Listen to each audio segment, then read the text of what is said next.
Hello everyone, welcome back to my channel. Hope you're doing good. This is not a regular recipe video. I always plan to make a quilt out of my daughter's onesies that I have been saving. I wanted to make a special keepsake for her that really means something that she can cherish forever. I hope she does. Also, upcycling is such a great habit to make. Of course, I've saved special outfit of her to keep. And no way I'm going to use that in this project. But the cute onesies and the fruity pajamas that are in my memories of her first year, I have specifically used in this project. I followed few different quilt tutorials and learned as I went. I'm so happy and proud of my finished product. So I wanted to share exactly what I did with you guys. As corny as it sounds, this project brought me so much joy. I hope it gives you the same warmth and inspires you to make one. I promise it's easy. If I can do it, you can do it. If you have some experience sewing, you might already have most of the tools needed. Apart from the actual sewing kit, you will barely be spending on anything on this project as it's an upcycling. So let's get started.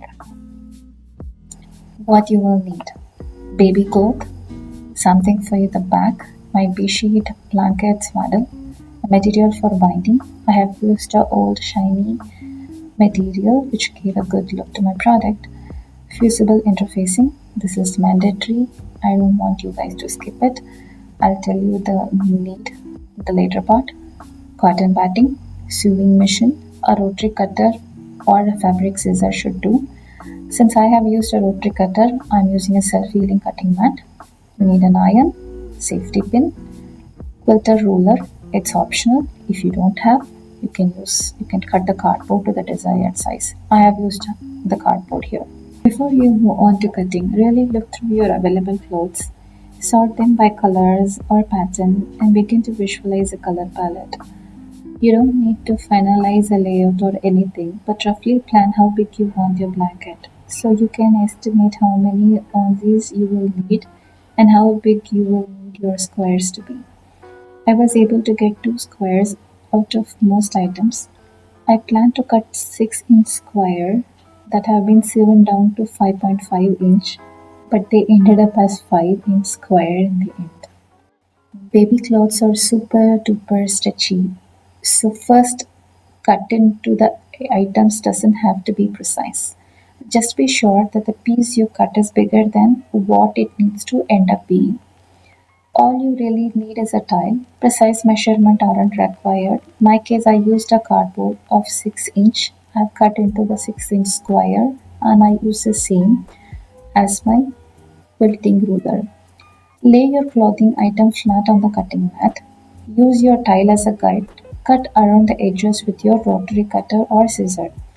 If the item has button, you want to keep the hardware details. Cut the square in such a way that you give enough spacing or the buttons or more away from the edges because it would get reduced in your final trim. Cutting your interfacing.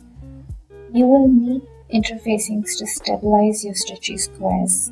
It's up to you how soft or stiff interfacing you want to use. Use your acrylic ruler and cut your interfacing into the final dimension.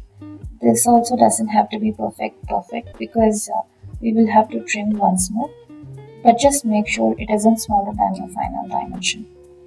Stabilizing your squares. Iron your onesie fabric onto the interfacing. While ironing, just make sure it's secured evenly before moving on to the next step. Trim your final squares. Precision is very important here. On your cutting mat, use your cardboard tape and rotary cutter to trim your freshly ironed squares into your final dimension.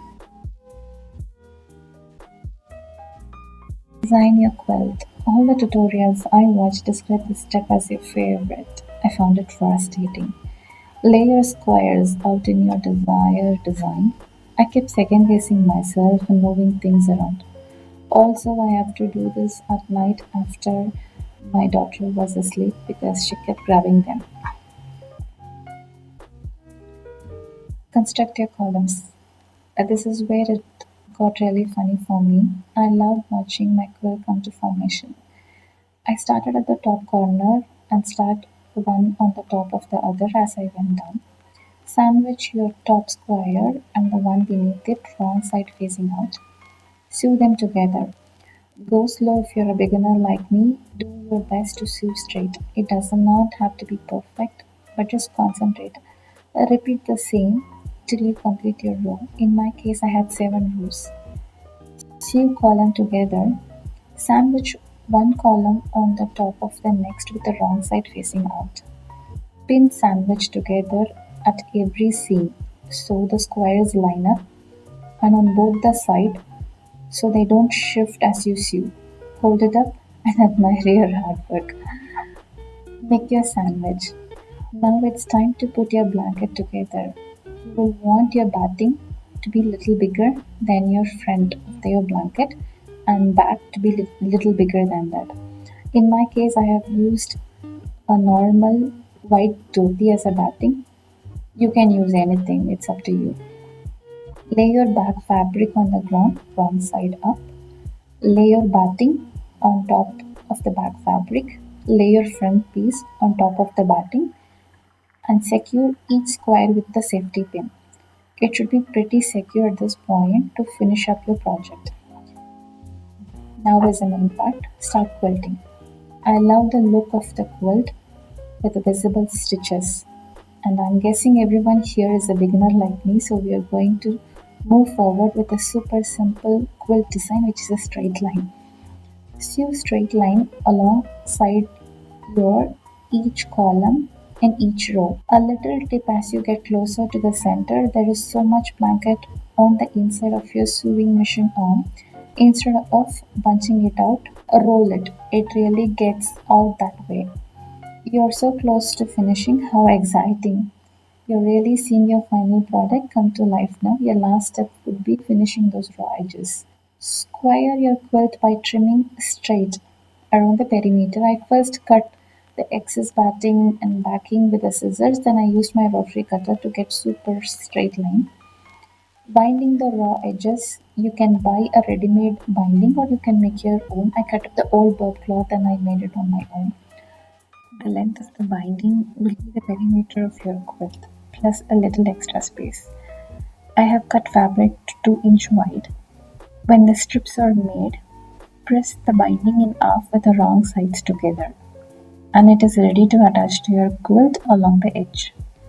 Sew the back side of your quilt first with the binding, then your front part.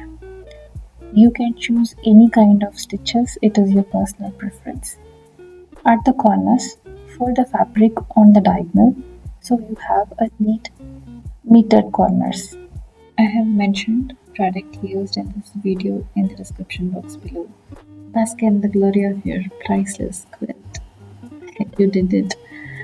Thanks for watching. If you're new to this channel, please subscribe for more videos. Thank you. Bye.